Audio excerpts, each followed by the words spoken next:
Père et du Fils et du Saint-Esprit. Amen. Le Seigneur soit avec vous et avec votre esprit. Évangile de Jésus-Christ selon saint Marc. En ce temps-là, Jésus s'est mis de nouveau à enseigner au bord de la mer de Galilée. Une foule très nombreuse se rassembla auprès de lui, si bien qu'il monta dans une barque où il s'assit.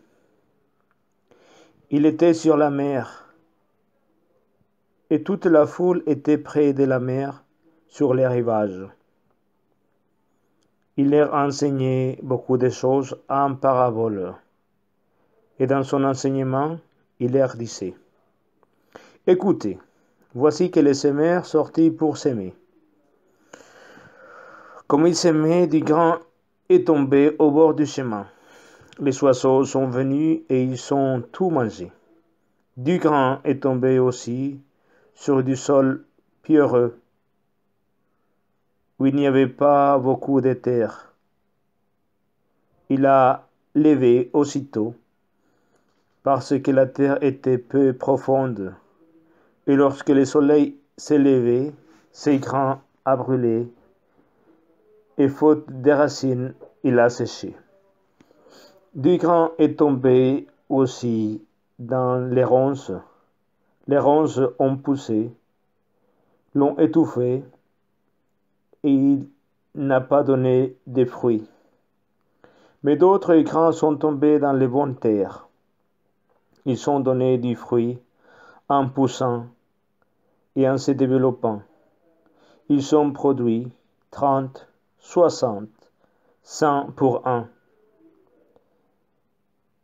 Et Jésus disait: Celui qui a des oreilles pour entendre, qu'il entende. Acclamons la parole de Dieu. Louange à toi, Seigneur Jésus. Voilà, mes chers frères et sœurs, un très beau texte qui nous donne aussi aujourd'hui l'évangéliste saint Marc. C'est 27 janvier. Une des choses que nous pouvons aujourd'hui saisir pour chacun de nous, pour notre foi, c'est de valoriser la personne de Jésus. Tout le monde s'est rassemblé pour l'écouter. Tout le monde était là. Et voilà, je pense aussi que cette pandémie, peut-être, nous a fait faire un grand stop dans nos vies aussi, pour nous reposer des questions par rapport à beaucoup de choses et entre autres pour notre foi. Comment nous croyons et comment nous pouvons faire mieux pour faire face à cette situation difficile, épouvantable, démoralisante parfois. Mais bon, la réponse est là, dans la parole de Dieu. Il faut revenir à Jésus-Christ. Et qu'est-ce que ça veut dire revenir à Jésus-Christ? Est-ce que c'est simplement se rendre à l'église? On peut dire oui, mais pour aller plus loin, comment je cherche Dieu dans ma vie quotidienne? Voilà, je trouve aussi le Seigneur quand j'ouvre la parole de Dieu et je prends 2, 3, 5 minutes, 10 minutes pour écouter la parole de Dieu.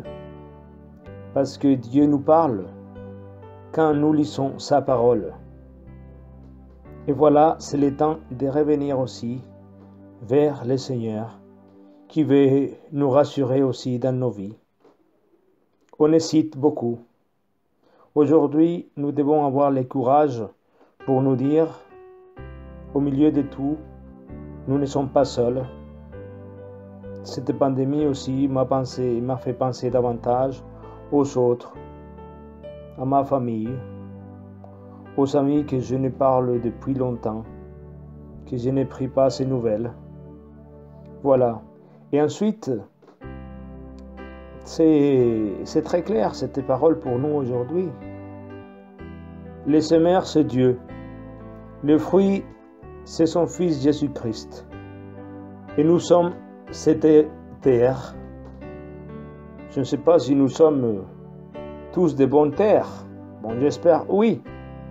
Et alors, déjà, si ce fruit qui est son Fils Jésus-Christ tombe dans nos oreilles, dans notre cœur, dans notre vie, alors là, nous pouvons produire dans nos vies des œuvres de charité qui peut être mesuré 30, c'est pas mal, le minimum c'est faire les 30%, mais si on peut les 60, tant mieux, mais encore si on peut donner 100%, ça serait top. Alors, dans nos vies c'est ça. Là, à la fin, ils disent que ce fruit qui est tombé dans bonne terre, même il a produit 30, 60 et 100. Et alors, pour chacun d'entre nous, ça veut dire la même chose. Celui qui se donne davantage produira plus, c'est normal.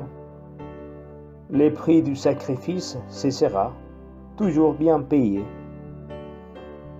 Il ne faut pas se décourager dans la vie. Il faut aller plus loin et il ne faut pas renoncer. Si on tombe une fois, il faut se lever 1, 2, 3 fois, comme le Christ quand il est monté au calvaire.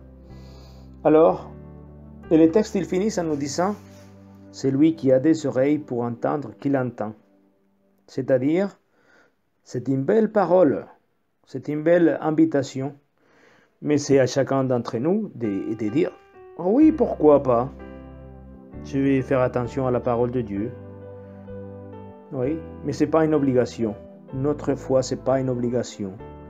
Notre foi, c'est avant tout une donation. C'est-à-dire, c'est dans la gratuité que nous allons nous donner chaque jour. Alors, pour ceux qui ont le temps de lire l'Évangile, moi je lis l'Évangile jusqu'à la moitié. Pour ceux qui souhaitent avoir encore des réponses, pour aller plus loin encore, vous pouvez continuer la lecture de l'Évangile aujourd'hui dans le chapitre 4 de Saint Marc, verset 1-20. Alors, que le Seigneur Tout-Puissant, que la Sainte Vierge Marie, Notre-Dame de la Médaille miraculeuse, vous illumine, Saint Joseph et tous les saints vous gardent, et surtout Saint Michel Archange vous bénisse. Alors, bonne journée et que Dieu Tout-Puissant vous illumine, vous garde, vous bénisse, lui qui est Père, Fils et Esprit Saint. Amen. Allez, bonne journée à tous.